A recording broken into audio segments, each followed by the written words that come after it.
c'est bon. Oui, merci. Bonjour à vous. Je suis moi aussi, comme Jérôme, très content. C'est la première fois que je reparle à des gens en vrai, donc je suis très content d'être venu de Brest pour vous, pour vous rencontrer ici. Et un grand merci aux organisateurs, à Catherine et puis Marieke aussi pour l'invitation. Ah, c'est moi qui fais des... Ah, ok, d'accord. Donc, oui, moi je voudrais juste partir de cette phrase de Roland Gori, en fait, quelque chose est en train d'arriver. Ce quelque chose, je l'ai illustré ici, évidemment, il y a la question du changement climatique dont on vient de parler, il y a l'effondrement de la biodiversité dont on a parlé un peu plus tôt dans l'après-midi. J'ai ajouté aussi le creusement des inégalités, la montée des populismes qu'on voit un peu partout et tous les replis sur soi un peu partout sur la planète. Et tout ça, c'est pas évidemment, tout ça est très interdépendant et appelle à une nouvelle grande transformation. Ce que je vais raconter, ça va faire beaucoup écho à l'atelier qui a été organisé par Olivier Frérot ce matin sur la place du scientifique dans un monde un peu en métamorphose. On ne peut pas imaginer que la science ou la recherche elle ait un rôle important dans l'idée de développement ou de progrès, sans imaginer que du coup, si on parle de transformation, ou la recherche, le monde de l'enseignement supérieur et de la recherche a un rôle à jouer dans cette transformation, et c'est important de l'interroger. Moi, je vais apporter ici quelques éléments de réflexion, mais vraiment, c'est objet de ces sujets à débat. Donc, pour aborder ça, en fait, je voudrais partir, si j'y arrive, alors c'est l'autre.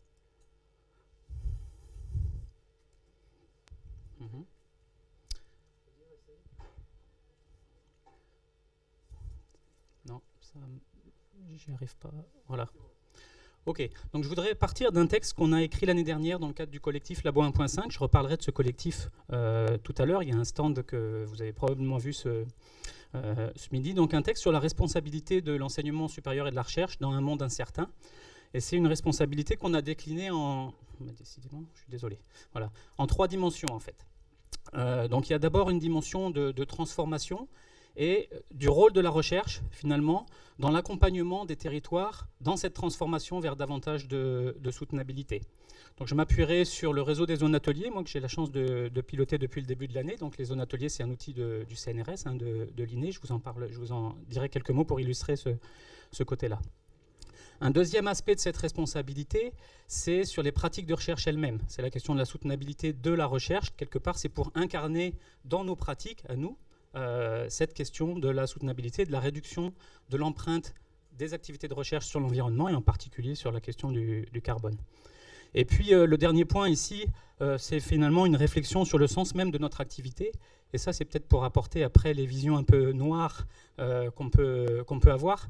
C'est l'idée que si vraiment on veut s'attaquer à la question du changement climatique, qui est finalement un symptôme de dérive de notre mode de développement, eh ben, c'est porteur de plein d'initiatives qui sont plutôt joyeuses et qui peuvent ou qui doivent même permettre de remettre du sens dans nos activités. On parle beaucoup de remise en cause de nos modes de production, de consommation. Pour nous, chercheurs, ça veut dire aussi nous interroger sur finalement qu'est-ce que c'est que notre métier de chercheur, qu'est-ce que c'est une recherche de qualité. Et voilà, donc je vais illustrer un petit peu tous ces aspects. Donc quelle transformation de la recherche pour justement accompagner ces transformations? On le sait aujourd'hui, qu'il nous faut aborder autrement les grands défis sociétaux en réponse au changement global.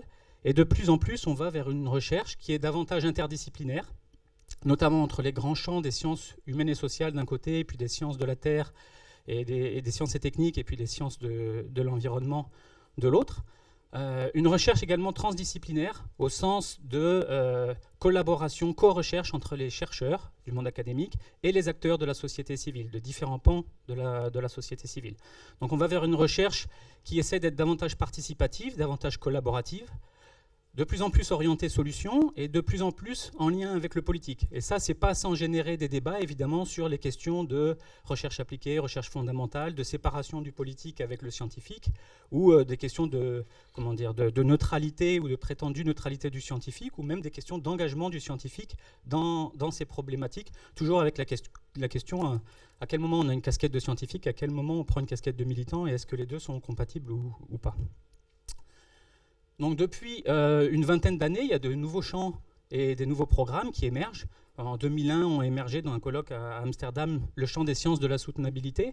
Il y a les sciences de la résilience, les future studies, etc. Les grands programmes internationaux de l'IJBP se sont regroupés il y a presque une dizaine d'années sous la plateforme Future Earth que vous connaissez. Donc voilà, ça bouge. Des champs qui étaient un petit peu à la marge, je dirais, sont en train de prendre, de prendre leur place dans le paysage de la recherche aujourd'hui. Le truc, c'est qu'on ne sait pas forcément bien faire tout ça, notamment l'interdisciplinarité avec les sciences humaines et sociales et le travail avec les acteurs de terrain. On a besoin d'expérimenter d'autres façons de faire la recherche. Et je passe très très vite dessus, mais je voulais juste mentionner John Dewey ici, qui est un philosophe pragmatiste américain du siècle dernier, qui a dit des choses vraiment très très chouettes, qui a écrit des choses très chouettes entre la démocratie, l'éducation et l'expérience. Et pour lui, l'expérience, c'est une vraie expérimentation et c'est un processus de capacitation. L'idée, c'est d'augmenter les capacités des acteurs sur les territoires, avec l'idée qu'on ne peut pas faire de transformation qui viennent d'en haut, mais qu'elle doit, pour être appropriée et acceptée, passer également par l'ensemble des citoyens. Et donc, du coup, pour lui, on lit en bas, hein, il s'agissait de libérer les potentialités créatrices et transformatrices de l'espèce humaine pour stimuler les politiques publiques en matière de santé et de protection de l'environnement. C'était il y a un siècle. Hein. Donc, c'est vraiment des choses intéressantes. Et donc, sur cette question d'expérimentation, dans le réseau des zones ateliers, on est en train de mettre en place un certain nombre d'expérimentations qu'on appelle socio-écologiques. Et je vais vous expliquer un peu de quoi il s'agit. Donc, au sein du CNRS, le réseau des zones ateliers, c'est une infrastructure de recherche depuis 2018, mais elle est un peu spéciale. C'est une infrastructure de recherche socio-écologique. Elle travaille donc sur ce qu'on appelle les socio-écosystèmes. Donc, une zone atelier, on est à peu près à l'échelle régionale. Une zone atelier, c'est une unité fonctionnelle. Il y a des zones ateliers sur les grands fleuves, sur des massifs montagneux, sur la ville, sur les plaines agricoles. Moi, je m'occupe d'une qui est à l'extrême ouest, là, du côté de Brest, donc la zone atelier Brest-Iroise qui travaille sur le continuum terre-mer. Et donc, elle vise à explorer les trajectoires présentes et puis passées et futures de ces socio-écosystèmes. Vous avez un schéma de socio-écosystème un peu compliqué ici en bas. Il en existe plein. L'idée, c'est de voir comment est-ce qu'on relie le template social avec le template environnemental dans les deux sens. Et puis surtout, pour nous, d'étudier les boucles de rétroaction, c'est-à-dire l'homme influe l'environnement, okay, mais quelle rétroaction ensuite des modifications de l'environnement sur les activités humaines, en particulier en termes de changement de pratiques, voire de changement de système. Donc il y a une quinzaine de zones ateliers ici. Bon, peu importe les chiffres là, de ce réseau. Ce qui est intéressant, c'est que ce sont des unités fonctionnelles qui sont très très variées. Ça nous permet de mener des approches comparatives, voire même de tester un certain nombre d'hypothèses sur le fonctionnement de ces socio-écosystèmes, le long de gradients qui peuvent être climatiques, ça peut être des gradients d'anthropisation, ou par exemple d'historique des relations entre les chercheurs et les acteurs sur les territoires. Donc voilà, ces zones ateliers sont là pour accompagner les acteurs dans la transformation vers davantage de soutenabilité de leur territoire. Donc c'est des dispositifs de recherche interdisciplinaire qui sont ancrés dans le temps long. Les zones ateliers sont renouvelées en général tous les 5 ans. Donc on n'est pas sur un mode projet. Bien sûr, ce sont les projets qui financent beaucoup les recherches, mais les zones ateliers sont installées vraiment dans le temps long, ce qui permet de développer tout un degré de confiance avec les acteurs sur le territoire qui est hyper important là-dessus. Donc en lien avec les acteurs du territoire. Et juste pour illustrer ici, dans le triptyque spécifique, le triptyque classique observation, modélisation, expérimentation. La spécificité du NIR comme le réseau des zones ateliers, c'est que dans les suivis à long terme, on inclut beaucoup de sciences participatives. Dans les expérimentations, elles sont socio-écologiques, donc en lien avec les acteurs des territoires, depuis les questions de recherche qu'on pose jusqu'à leur analyse. Et puis la modélisation et la scénarisation, elles sont co-construites avec les acteurs, mais elles peuvent aussi inclure de la modélisation d'accompagnement en soutien aux politiques publiques. Donc, plutôt que d'illustrer en fait, ou de vous donner un ou deux exemples en fait, sur comment on essaye de s'y prendre pour stimuler ces façons-là de faire de la recherche avec les acteurs sur les territoires, moi je voulais juste revenir ici sur pourquoi je pense que c'est hyper important par rapport à cette question de la transformation en fait. Parce que pour moi, la question de l'hybridation des savoirs, elle a de nombreux impacts sur les apprentissages, sur des questions aussi de sensibilisation, d'appropriation, parfois d'acceptation. Mais on peut espérer aussi qu'elle ait de nombreux avantages ou de nombreux impacts sur les processus de décision, à l'échelle individuelle, pour différents types d'acteurs, mais aussi à l'échelle du politique, et donc du coup des implications sur les politiques publiques, sur les territoires, voire même sur la réglementation. Et ça, c'est quelque chose de très important. Et en fait, ce qui, moi, me paraît même essentiel dans ces approches, c'est que de faire ça, bon, d'abord, ça demande du temps, et ça demande un peu de sortir de notre zone de confort, ça je vais y revenir tout à la fin. Mais surtout, ça permet aussi le fait de prendre à bras le corps cette complexité, ça permet de sortir de tout un tas de dérives de notre système, quelque part, qui sont notées ici. Hein. L'idée de simplisme, tous ces replis sur soi, l'idée du tout technologique, c'est-à-dire que la technologie serait là et va nous sortir de notre trajectoire actuelle, et on va s'en sortir grâce à la technologie. Et puis tout l'aspect aussi marchandisation de l'université, et puis les visions un peu court-termisme des programmes de recherche, notamment qui sont très limités dans le temps. Ça implique de sortir de notre zone de confort. C'est pas très confortable justement pour les scientifiques parce que ça implique aussi d'admettre que les scientifiques ne sont pas les seuls détenteurs de connaissances, qu'il existe sur les territoires et dans les différents pans de la société civile plein de connaissances, des savoirs de pratique, des savoirs autochtones, et qu'il est hyper important d'arriver à mixer les connaissances scientifiques avec ces différents types de savoirs, et notamment du coup de renforcer les liens avec ce qu'on appelle le tiers secteur de la recherche, qui est en train de se structurer, et qui justement compose toute cette sphère avec les milieux associatifs, les très petites entreprises, etc., qui n'ont pas beaucoup de financement, qui ont envie de travailler avec les scientifiques sur le terrain, mais qui ont bien du mal à obtenir des financements et à s'organiser. Donc derrière tout ça, j'en parlais avec John Dewey, il y a cette idée de renforcement des capacités des acteurs, et parmi les acteurs, je parle aussi des chercheurs, parce que sur les territoires, dans les zones ateliers, les chercheurs sont un ou une des catégories d'acteurs. Et puis, je vous mentionne juste ici aussi un livre, La sentir penser avec la Terre, d'Arturo Escobar, qui montre très très bien, par exemple, en Amérique du Sud, tout l'intérêt qu'il y a à combiner des travaux scientifiques avec les travaux des mouvements sociaux dans ces régions du monde. Et c'est vraiment très chouette à lire, à la fois dans l'action, mais aussi dans le développement de concepts, justement, sur ces travaux aux interfaces sciences et société. Donc voilà, les acteurs, les chercheurs, ça me fait la transition pour parler aussi, non pas de la transformation sur les territoires, mais plutôt de la transformation de nos pratiques de recherche, quid de la soutenabilité de la recherche elle-même. Donc, dans le cadre du collectif Labo 1.5, on est en train de mener une expérimentation avec des laboratoires pilotes, et je vais vous la décrire rapidement, parce qu'on essaye aussi de recruter pour l'année prochaine d'autres laboratoires qui souhaiteraient y participer. Donc voilà, moi je co-anime ça avec une collègue de Paris, Audrey Sabag, et puis une facilitatrice, Anouk Hubert.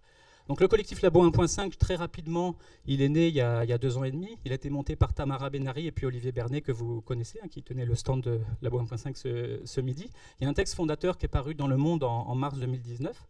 Voilà, il s'est créé autour d'un certain nombre d'équipes, notamment l'équipe Empreinte qui a développé cet outil GES 1.5 qui permet de mesurer les émissions de CO2 et de GES dans les laboratoires.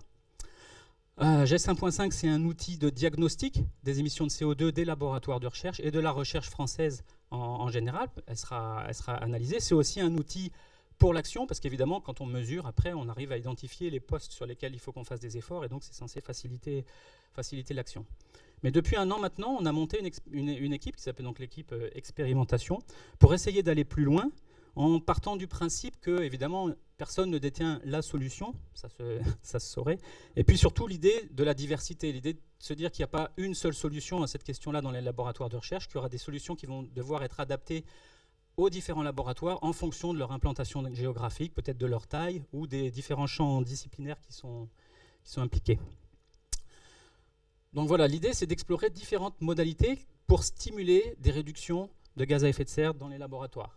Donc on a développé un kit qui présente un certain nombre de dispositifs qui sont ici dispatchés le long d'un gradient de contraintes. Vous avez à droite, avec assez peu de contraintes, des outils de sensibilisation essentiellement. Il y avait des ateliers ce matin avec Mater en 180 minutes ou la fresque du climat. Dans ces outils de sensibilisation, il y a également un questionnaire engageant qui a été développé avec des spécialistes de la communication engageante, un cycle de conférences ou l'idée de récit aussi pour amener la dimension sensible, émotionnelle dans ces approches. Puis après, quand on se déplace vers la gauche, on a des dispositifs un peu plus contraignants, notamment financiers, l'euro vert ou la compensation carbone, et puis la mise en place de taxes ou de quotas, comme ça a été déjà fait au l'océan. Donc l'idée de cette expérimentation, ça va être d'explorer, finalement. On va profiter de notre statut de chercheur pour explorer les effets de ces différents dispositifs sur de possibles réductions des émissions de CO2. Donc le déroulé type d'une expérimentation, c'est le laboratoire réalise son bilan de GES. Et puis ensuite, va organiser des discussions dans le laboratoire pour choisir son objectif de réduction, la trajectoire qu'il va vouloir emprunter pour réduire ses émissions de CO2, et puis le ou les dispositifs qu'il va vouloir explorer. Et il va ensuite le mettre en œuvre, et puis documenter l'ensemble du processus, et puis suivre 3 catégories d'indicateurs. Et dans ces 3 catégories d'indicateurs, l'idée, c'est de suivre non seulement les émissions de CO2, mais aussi les questions de qualité de la recherche et puis de qualité de vie au travail. Parce que c'est tout l'intérêt aussi de cette problématique climatique. Si on dit que voilà, on va repenser notre façon de faire de la recherche, c'est intéressant de dépasser des indicateurs qui sont purement carbone pour nous intéresser à ces questions, justement, ok, qu'est-ce que c'est qu'une recherche de qualité? C'est très anxiogène dans des laboratoires où les discussions ont déjà commencé. Les chercheurs se disent, ok, limiter nos émissions de CO2, ça veut dire moins de recherche, est-ce que ça veut dire moins de déplacements, moins de projets, moins de publics, et quid de ma carrière, etc. Bon, ben, on peut aussi s'interroger sur finalement qu'est-ce que c'est qu'une recherche de qualité, et est-ce que les indicateurs d'évaluation de cette recherche-là ne devraient pas possiblement être modifiés pour sortir un peu du tout quantitatif. Voilà, donc on est dans une phase, je suis désolé, le PowerPoint, il y a un truc qui ne va pas, on est dans une phase pilote, en fait, il y a une vingtaine de laboratoires qui se sont lancés jusqu'en juin prochain, il y en a 3 qui sont à Toulouse. Et donc pour les aider, on a un volet accompagnement pour faciliter les débats au sein des laboratoires qui peuvent générer parfois certaines tensions, c'est pas simple, notamment quand on aborde la question des missions des chercheurs. Donc un volet accompagnement, donc on a ce kit qui va décrire tous ces dispositifs, on a une plateforme collaborative, on a une formation aux outils d'intelligence collective, que vous êtes les bienvenus à suivre si un jour vous intégrez cette expérimentation. Et donc on a un volet recherche pour documenter l'ensemble du processus et évaluer les effets, je vous l'ai dit, non seulement sur les émissions de CO2, mais aussi du coup sur la qualité de la recherche et puis la qualité de vie au travail.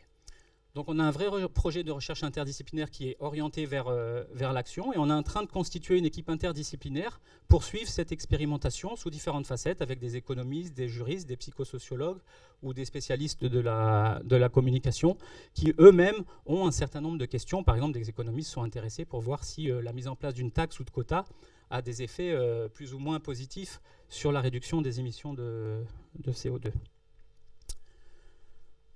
Donc je vais terminer avec 2-3 diapos pour revenir sur la question de la responsabilité finalement et du sens qui se cache derrière tout ça. Avec les zones ateliers, je pense qu'on a vu qu'il fallait repenser clairement la place du scientifique dans la transformation et surtout notre façon de faire de la recherche pour pouvoir accompagner sur les territoires cette transformation. Ça pose clairement la question de l'engagement du scientifique. On parlait des casquettes tout à l'heure. Moi je pense, et en tout cas je suis persuadé, mais c'est un objet de débat, qu'on peut être un scientifique engagé dans cette transformation en gardant la casquette de scientifique, parce que les approches inter- et transdisciplinaires que je vous ai montrées tout à l'heure sont des approches de recherche orientées vers l'action, mais c'est de la recherche fondamentale, on ne sait pas bien faire, on tâtonne. Il y a des journaux aujourd'hui en sciences de la soutenabilité, Nature ce Nature Sustainability par exemple, donc il n'y a rien qui empêche des chercheurs qui sont vraiment motivés par la partie écriture de publication, etc., de s'investir dans ces champs, parce que c'est un vrai champ de recherche scientifique.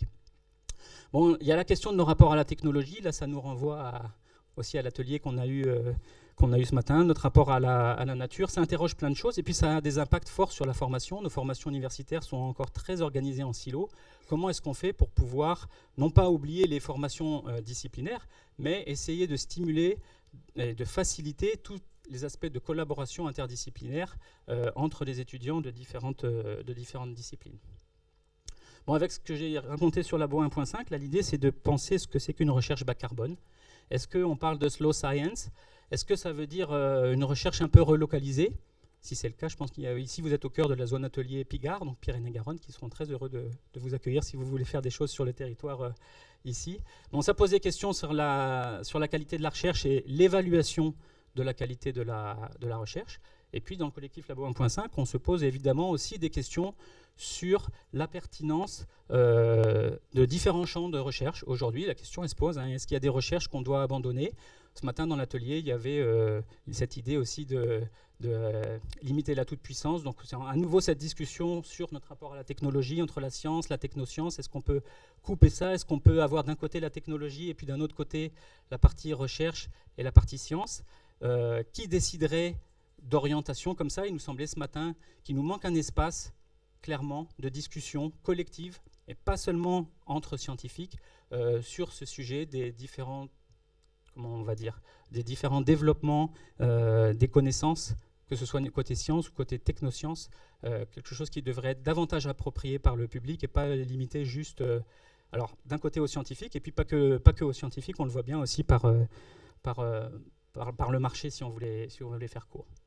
Et donc derrière tout ça, évidemment, se cache la question du sens, et puis la question de réconcilier le sens et l'urgence, parce qu'on l'a vu, moi c'est quelque chose qui me travaille beaucoup depuis de nombreuses années, hein. On a besoin d'aller vite côté changement climatique, et en même temps, si on va vite, on fait des bêtises, et on a besoin de prendre ce temps. On parlait de la formation, on parlait du temps que ça prend pour faire ces approches inter- et transdisciplinaires, et de fait, l'interdisciplinarité ou ce travail de co-recherche avec les acteurs sur les territoires, c'est quelque chose qui est extrêmement chronophage, parce qu'il faut faire un pas de côté, chacun, il faut essayer d'aller, ça paraît un peu pompeux, hein, mais d'aller rencontrer l'autre, et ce pas de côté, il a un coût intellectuel, il a un coût en temps qui est d'autant plus grand que l'autre, il vient d'une discipline qui est éloignée, voire même en dehors du champ académique. Mais par contre, clairement, moi, il me semble que l'urgence de la situation, elle impose de prendre ce temps, et quelque part, ça nous permet de lutter contre l'accélération. Et on le sait que la grande accélération à la fin des années 50, elle est en grande partie responsable d'une partie de tous nos maux. Donc c'est pour ça que je pense que c'est quelque chose qui est vraiment important. Alors évidemment, pour lutter contre la décélération, on va parler de ralentissement, de meilleure prise en compte des différences de rythme entre différentes catégories socio-professionnelles. Mais évidemment, derrière la question du temps aussi se cache la question du système. Cette accélération, elle a été très très bien décrite par des sociologues comme Hartmut Rosa. Le moteur social de l'accélération, c'est la compétition.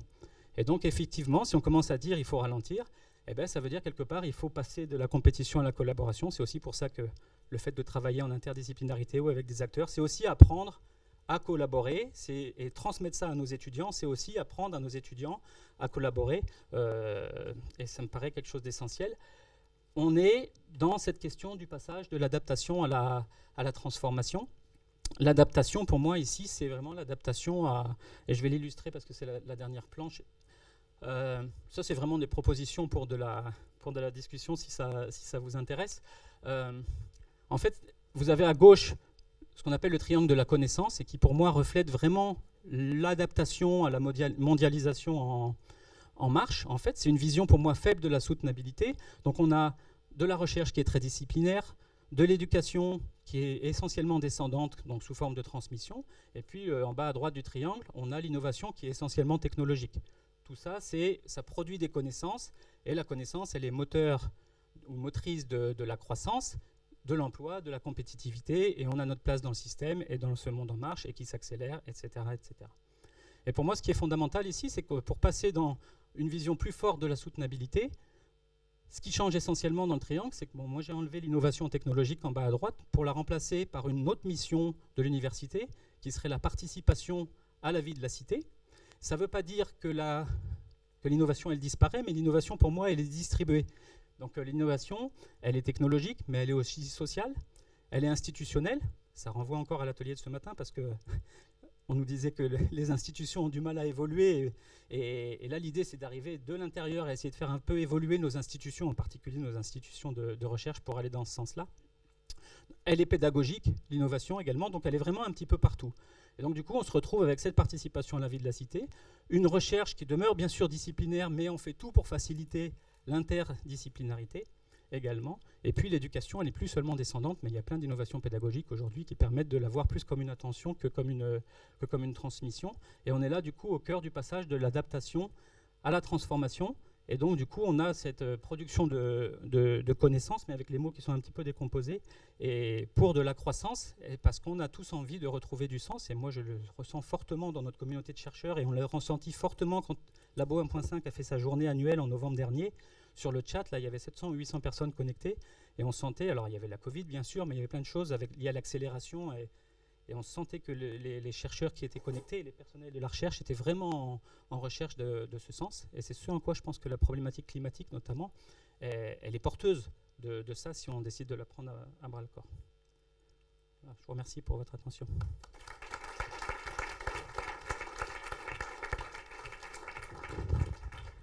On va poser des questions, mais vraiment, il faudra que les questions soient courtes et les réponses aussi, parce que je voudrais vraiment tu l'as cité plein de fois, le prochain orateur, tu l'as presque introduit, je laisserai Lionel le faire, mais il faut vraiment qu'on laisse du temps à Olivier.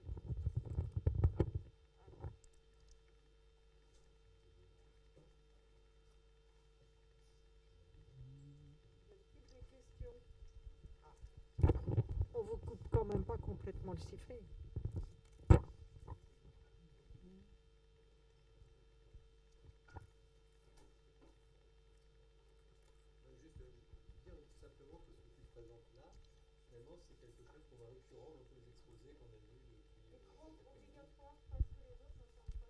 C'est juste un constat que ce que tu nous présentes là, le passage de l'adaptation à la transformation, et ce que va présenter aussi Olivier tout à l'heure, et tous les exposés qu'on a entendus, montrent ce besoin énorme de faire ce passage, quoi. Et ça, c'est... et donc, il y a sûrement à travailler tous ensemble pour réussir ça et le faire comprendre aux gens qui peuvent nous aider à changer notre paradigme, quoi.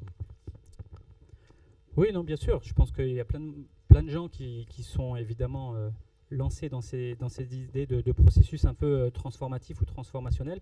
Là, ce que j'ai essayé d'illustrer avec ce qui se fait dans Labo 1.5 ou dans les réseaux des zones ateliers, mais il y a d'autres dispositifs. Les observatoires au milieu, par exemple, font ce genre de choses sur l'idée de rupture. C'est le sentiment que j'ai, moi, que on est encore loin de savoir faire et de nous y prendre correctement, tant en recherche que dans la formation, pour favoriser ces travaux aux interfaces, pour moi, qui sont capitaux, notamment le lien entre les chercheurs, comme il y a dans leur vaste majorité ici, et puis les sciences humaines et sociales d'un côté, et puis la volonté de travailler avec différents types d'acteurs sur les territoires. C'est ce qui est un des moyens d'aller vers ça, et après, il y a plein d'autres entrées, évidemment. Oui, moi je reviendrai sur la notion de la relation plutôt science et société. Les paramètres ont changé au début peut-être du XXe siècle, enfin jusqu'au milieu du XXe siècle. C'était une relation assez descendante. Il y a eu une évolution, j'ai l'impression, à tous les niveaux, qui est liée, alors je pense aussi à cette façon de concevoir la société qui était à partir du darwinisme social, c'est-à-dire qui avait basé énormément l'attention sur la compétition. Et depuis 20 ans, 30 ans, réémerge cette connaissance aussi que le darwinisme, c'est aussi la coopération et l'échange et le mutualisme. Tout ça a fait que la relation entre science et société aussi a changé. C'est beaucoup plus un partage de compétences, de connaissances. C'est une porosité entre les deux. Et je pense que ça, c'est aussi peut-être ce qui est fondamental, c'est qu'effectivement, on n'est plus dans les paramètres de la compétition pour avancer, mais on s'aperçoit aussi que l'environnement, que la nature, que nous-mêmes, donc du coup, on évolue grâce à ces phénomènes de symbiose et de coopération. Et ça j'ai l'impression que ça change complètement les paradigmes qu'on avait jusqu'à maintenant, qui ont construit ce modèle de société très anxiogène et très compétitif. Donc, Moi, je pense qu'on est là oui, dedans. je suis d'accord que ça change, ça évolue, mais ça évolue très doucement. Peut-être qu'on dit ça quand on est un petit peu dedans. Par exemple, dans le réseau des zones ateliers, on a l'impression que ça a toujours existé, mais après, quand vous revenez dans votre laboratoire et que vous parlez de ces choses-là, arts et sciences, typiquement, par exemple, des approches arts et sciences. Moi, j'ai participé dans un projet il y a 4-5 ans, et quand je disais que j'allais passer une journée pour travailler avec des artistes, moi, on me regardait de travers. Et c'est pas seulement parce que j'étais le directeur du labo et que peut-être j'aurais dû m'occuper d'autre chose que de ça, mais parce que voilà, je pense que c'est vraiment récemment que ça émerge. Que ça émerge en tant que courant principal. C'est ce que je disais sur les sciences de la soutenabilité. Je veux dire, ou la recherche-action, par exemple. La recherche-action, ça existe depuis longtemps. L'interdisciplinarité, il y a de la littérature en STS sur l'interdisciplinarité depuis des décennies. Il n'empêche que le mainstream, il restait très disciplinaire, et puis que les financements sur projet aujourd'hui et les financements de la recherche, on trouve beaucoup plus facilement des sous pour de la R&D que pour aller travailler avec des associations ou des collectivités territoriales. Donc je suis d'accord que ça émerge, mais moi je peux vous dire que même dans le réseau des zones ateliers ou les observatoires en milieu et autres qui développent ces approches, il faut ramer avec les institutions pour arriver à avoir des financements, et puis ne serait-ce qu'avoir aussi leur... il y a beaucoup d'affichage. Enfin, c'est ça que je veux dire, c'est que... Voilà. Ok. Alors, merci Olivier.